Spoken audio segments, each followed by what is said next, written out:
It's time for the Daily Stand Up Podcast presented by Agile Dad with your host, Lee Henson. Without any further ado, let's get started.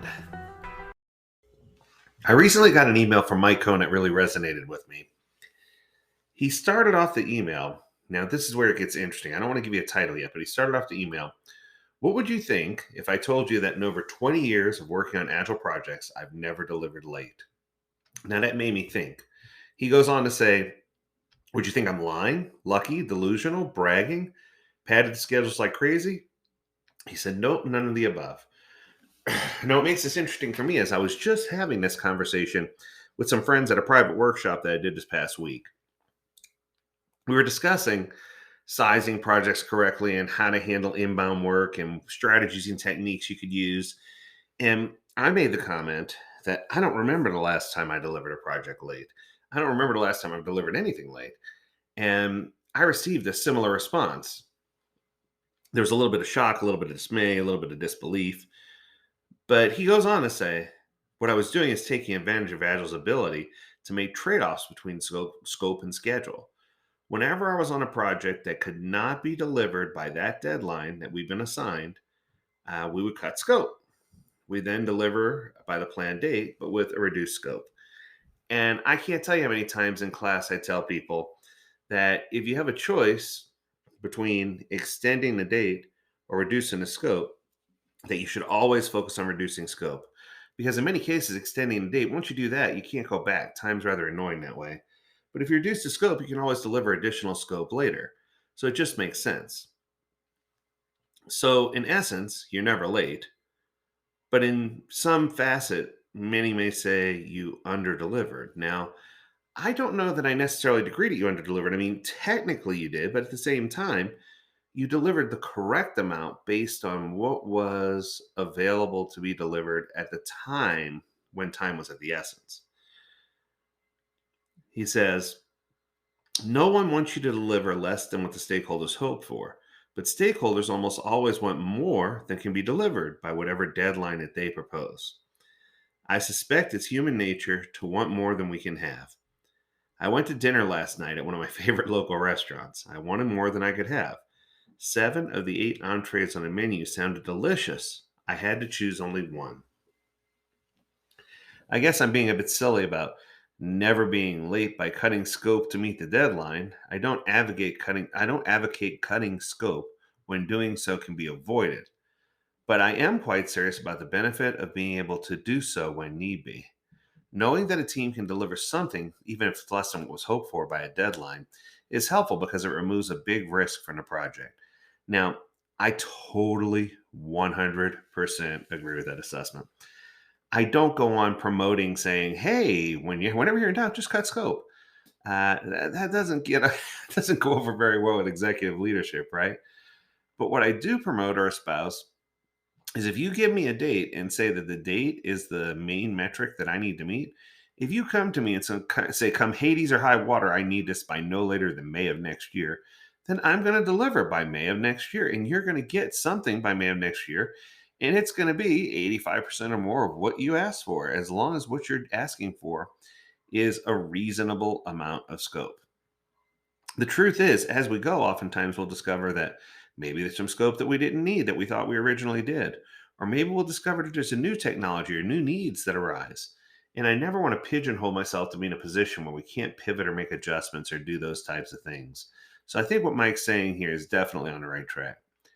He goes back in time a little bit here and says, during my pre-Agile days, I remember worrying if we could fully integrate the pieces of a product in time to make a deadline.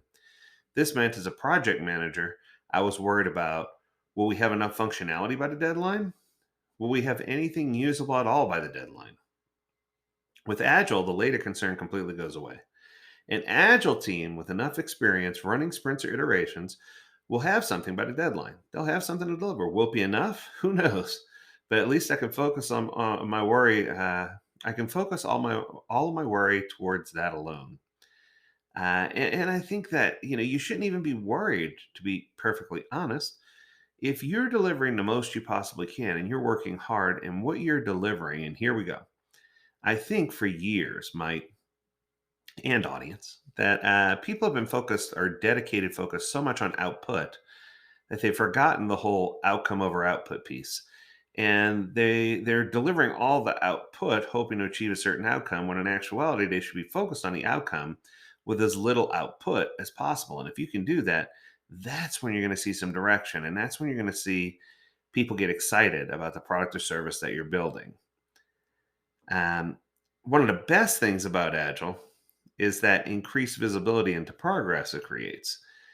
If a team is trending toward under-delivering, the trend should be apparent early enough that expectations can be lowered or other things can be tried to meet functionality goals.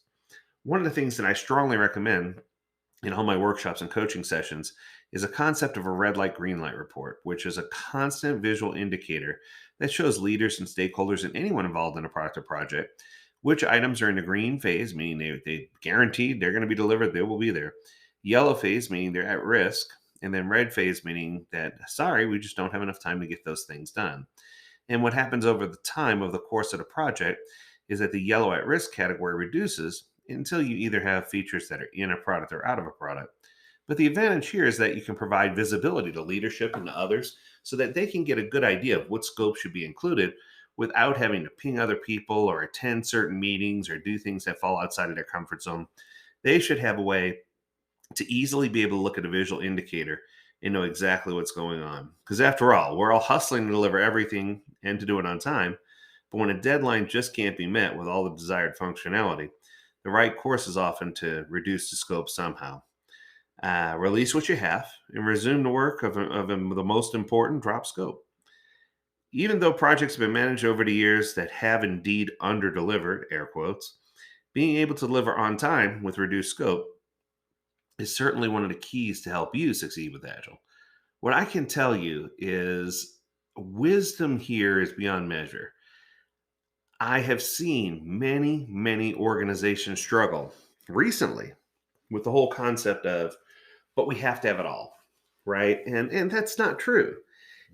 Even though you may feel like it's true, if you have a way to break things down and focus on your must have high priority items and make sure you're getting enough wood lights in to keep the customer engaged and just work your way through the must have, should have, could haves, which you're eventually going to find is that you are going to be delivering the highest value pieces to the consumer sooner, as well as the ones that provide them with the oh wow moment. And that's going to be enough to keep them sustained until you can crank out the rest of that product or project just like you planned on doing at a later date. But then you can focus only on the pieces that make the most sense and remain the highest priority. That's going to do it for today. I hope you enjoyed this episode. If you have a topic you want us to discuss, remember you can always reach out to us, learn more at agiledad.com. We'd love to hear from you. As always, we encourage you to stay healthy, stay well, and stay agile, my friends. Until next time, do take care.